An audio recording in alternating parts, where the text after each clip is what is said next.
मैं Ravindra Kumar, assistant professor of mathematics, government college Bibirani. आज के हम थर्ड क्लास में पढ़ेंगे कंपैरिजन टेस्ट। माना समेशन u1 तथा समेशन vn दो धनात्मक पदों वाली श्रेणी है तब।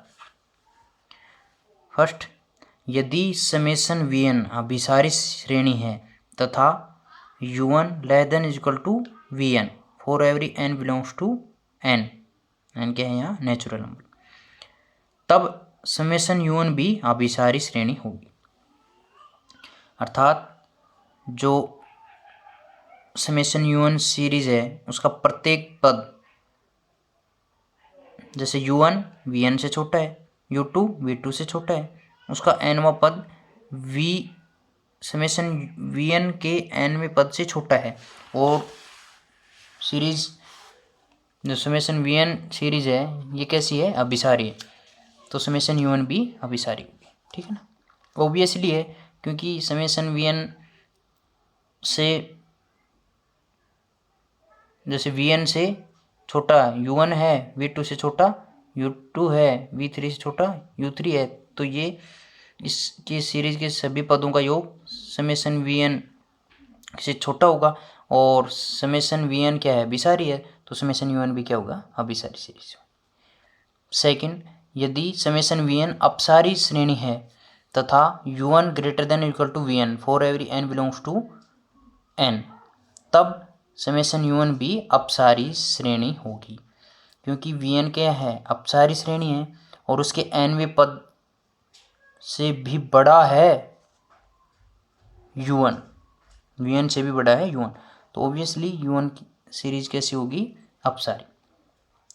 थर्ड पॉइंट है, limit n tends to infinity u1 upon vn equal to l does not equal to 0, जहाँ l क्या है, परिमित संख्या है, तब समेशन u1 सीरीज तथा समेशन vn दोनों श्रेणियाँ अभिसारी होंगी या दोनों अपसारी होंगी। ये बहुत इंपॉर्टेंट पॉइंट है हमारा। अब देखो, जैसे कि एक प्रॉब्लम है, सिद्ध कीजिए निम्न श्रेणी अभिसारी है। 1 upon factorial 1 plus 1 by factorial 2 plus 1 upon factorial 3 up to dates. माना समेशन u1 क्या है, इस सीरीज को हमने क्या नाम दे दिया, summation u1। Factorial 2 equal to 2 होता है, फैक्टोरियल 3 इक्वल टू क्या होता है, 3 इंटू 2, जो कि 2 के स्क्वायर से बड़ा होता है। इसको हम, दिस इम्प्लाइज 1 अपॉन 2 की power 2 greater than 1 upon factorial 3। ठीक है ना, ये ऐसे में कैसे, इसको हम इस साइड लाएंगे तो 1 अपॉन 2 की पावर 2 ग्रेटर देन 1 अपॉन 3 2 बोले तो फैक्टोरियल 3। इसी प्रकार 4 factorial equal to 4 3 2 greater than 2 की पावर 3, दिस इम्प्लाइज 1 अपॉन 2 की power 3 greater than 1 upon factorial 4। यदि summation vn equal to 1 plus 1 by 2 plus 1 by 2 का स्क्वायर प्लस 1 बाई 2 की power 3 up to dates माने, तब u1 less than equal to vn। और summation vn एक क्या है, गुणोत्तर श्रेणी है जिसका सार अनुपात क्या है, 1/2 है। 1 को 1/2 से मल्टीप्लाई किया, 1/2 से किया तो 1/2 की पावर 2, जो कि क्या है, 1 से छोटा है, तो समेशन vn श्रेणी अर्थात ये सीरीज कैसी है, कन्वर्जेंट है, तो इसलिए समेशन u1 भी कैसी होगी, कन्वर्जेंट होगी। ठीक है ना, क्यों, क्योंकि u1 less than equal to vn। अब देखते हैं, एक इम्पोर्टेंट सीरीज है जो कि बहुत ही हमारे क्वेश्चन सोल्व करने में काम आती है, हाइपर हार्मोनिक श्रेणी। हाइपर हार्मोनिक सीरीज क्या होती है, समेशन 1 अपॉन n की power p equal to 1 upon 1 की पावर p प्लस 1 अपॉन 2 की पावर p प्लस 1 अपॉन 3 की power p up to dates. अभिसारी होगी यदि p क्या हो, ग्रेटर देन 1, अपसारी होगी यदि p less than equal to 1। इसका हम प्रूफ करते हैं। देखिए इसके प्रूफ में, केस 1, जब p ग्रेटर देन 1 हो तो समेशन 1 अपॉन n की power p equal to 1 upon 1 की पावर p प्लस, हमने क्या किया, इन दो पदों को एक जगह लिया और अगले 4 पदों को इस प्रकार, है ना, तो 1/2 की पावर p प्लस 1/3 की पावर p लेस देन 1/2 की पावर p प्लस 1/2 की पावर, क्यों? क्योंकि 2 क्या है, 3 से छोटा है। इसकी पावर p कर दें, p क्या है, 1 से बड़ा है, तो 3 की पावर p बड़ा होगा, 2 की पावर p छोटा होगा। इससे दिस इम्प्लाइज 1/, इसको इस साइड लाएंगे बाईं तरफ, तो 1/3 की पावर p लेस देन 1/2 की पावर p। तो ये टर्म तो सेम है, और इन टर्मों में कौन सी बड़ी है, 1/2 की पावर p।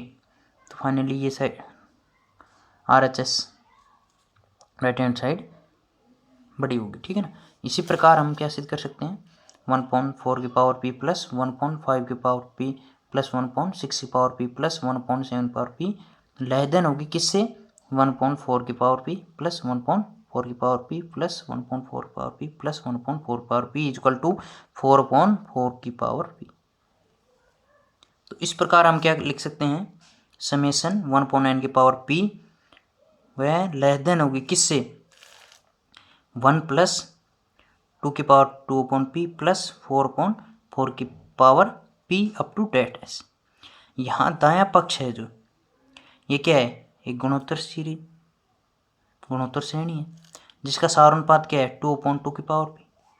यहाँ दायां पक्ष गुणोत्तर श्रेणी है जिसका सारानुपात क्या है, 2/2 की पावर p, जो ये क्या है, 1 से छोटी है, क्यों, p क्या है, p का मान 1 से बड़ा है, तो ये वैल्यू यहाँ 2 से बड़ी आएगी। तो 2 में 2 से बड़ी संख्या भाग देंगे तो वो 1 से छोटी संख्या आएगी। तो ये जो सारानुपात है ये 1 से छोटा है, और हम जानते हैं गुणोत्तर श्रेणी जब सारानुपात का मान 1 से कम होता है तो कैसे होती है, कन्वर्जेंट अभिसारी। अतः समेसन 1/n की पावर p जब p ग्रेटर देन 1 हो के लिए अभिसारी सीरीज होगी। तो इसलिए hyper harmonic series p greater than 1 है तभी कैसे होगी, कन्वर्जेंट। सेकंड केस लेते हैं, when p equal to 1, p equal to 1 है तो 1/n की पावर p का मान 1 रख दिया तो क्या आ गया, 1/n इक्वल टू क्या आएगा, 1 plus 1/2 plus 1/3 plus 1/4 1/5 up to date S.